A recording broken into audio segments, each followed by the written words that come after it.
പ്രിയപ്പെട്ട ഉസ്താദുമാരെ, എന്റെ പ്രിയപ്പെട്ട കൂട്ടുകാരെ, അസ്സലാമു അലൈക്കും വറഹ്മത്തുള്ളാഹി തആല വബറകാതുഹു.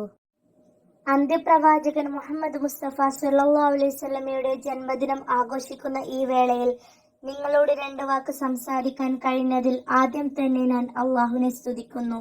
അൽഹംദുലില്ലാഹ്. മുത്തുനബി സല്ലല്ലാഹു അലൈഹി വസല്ലമ തങ്ങൾ ധാരാളം മൂല്യങ്ങൾ നമുക്ക് പഠിപ്പിച്ചു തന്നു. എന്റെ ഈ കൊച്ചു പ്രസംഗത്തിൽ അതെല്ലാം വിശദീകരിക്കാൻ കഴിയില്ലല്ലോ. അതുകൊണ്ട് ഏറ്റവും പ്രധാനപ്പെട്ട ഒരു സംഭവം നിങ്ങളുമായി ഞാൻ പങ്കുവെക്കാം. മുത്തുനബി സല്ലല്ലാഹു അലൈഹി വസല്ലമ തങ്ങൾ ഒരിക്കൽ പറയുകയുണ്ടായി, ഏത് പ്രതിസന്ധി ഘട്ടം വന്നാലും സത്യം മാത്രമേ പറയാൻ പാടുള്ളൂ. ഇത് വെറുതെ പറയുക മാത്രമല്ല അവിടുന്ന് ചെയ്തത്, അത് അവിടുന്ന് ജീവിതത്തിലൂടെ കാണിച്ചു തരികയും ചെയ്തു. അതുകൊണ്ട് തന്നെയാണ് മുത്തുനബി സല്ലല്ലാഹു അലൈഹി വസല്ലമ തങ്ങളെ ശത്രുക്കൾ പോലും അൽ അമീൻ എന്ന് വിളിച്ചത്. ഒരിക്കൽ ഒരു അറാബി മുത്തുനബി സല്ലല്ലാഹു അലൈഹി വസല്ലമയുടെ അടുക്കൽ വന്നുകൊണ്ട് പറഞ്ഞു, നബിയെ, എനിക്ക് എല്ലാ തെറ്റുകളിൽ നിന്നും ഒരേ സമയം മാറി നിൽക്കാൻ കഴിയില്ല പ്രവാചകരെ. ഏതെങ്കിലും ഒരു തെറ്റിൽ നിന്ന് മാത്രമേ എനിക്ക് മാറി നിൽക്കാൻ കഴിയൂ നബിയെ. ഈ സമയം നമ്മുടെ മുത്തുനബി സല്ലല്ലാഹു അലൈഹി വസല്ലമ തങ്ങൾ ആ അറാബിയോട് പറഞ്ഞു, നിങ്ങൾ ജീവിതത്തിൽ ഒരിക്കലും കള്ളം പറയരുത്. ഇത് കേട്ട് അറാബിക്ക് സന്തോഷമായി.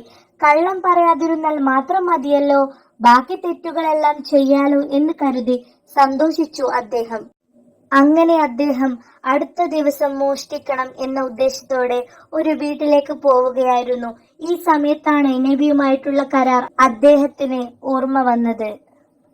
നാളെ മുത്തുനബി സല്ലല്ലാഹു അലൈഹി വസല്ലമ തങ്ങൾ മോഷ്ടിച്ചിരുന്നോ എന്ന് ചോദിച്ചാൽ ഇല്ല എന്ന് പറയാൻ പറ്റില്ലല്ലോ എന്ന് ഓർത്തപ്പോൾ അയാൾ ആ മോഷണ ശ്രമത്തിൽ നിന്നും പിന്മാറി. ഇങ്ങനെ ഓരോ തെറ്റുകൾ ചെയ്യുമ്പോഴും നബിയുമായി ചെയ്ത കരാർ ഓർമ്മ വരികയും എല്ലാ തെറ്റുകളിൽ നിന്നും ഒഴിഞ്ഞുമാറി സ്വാലിഹായ മനുഷ്യനായി ജീവിക്കുകയും ചെയ്തു. ഇങ്ങനെയാണ് പ്രവാചകൻ അവിടുത്തെ അനുയായികളെ ഉപദേശിച്ചു സന്മാർഗത്തിലേക്ക് നടന്നത്. നാം എല്ലാവരും പ്രവാചകചര്യ പിൻപറ്റി ജീവിക്കാൻ ശ്രമിക്കണമെന്ന് പറഞ്ഞുകൊണ്ട് ഞാൻ എന്റെ കൊച്ചു പ്രസംഗം ഇവിടെ അവസാനിപ്പിക്കുന്നു.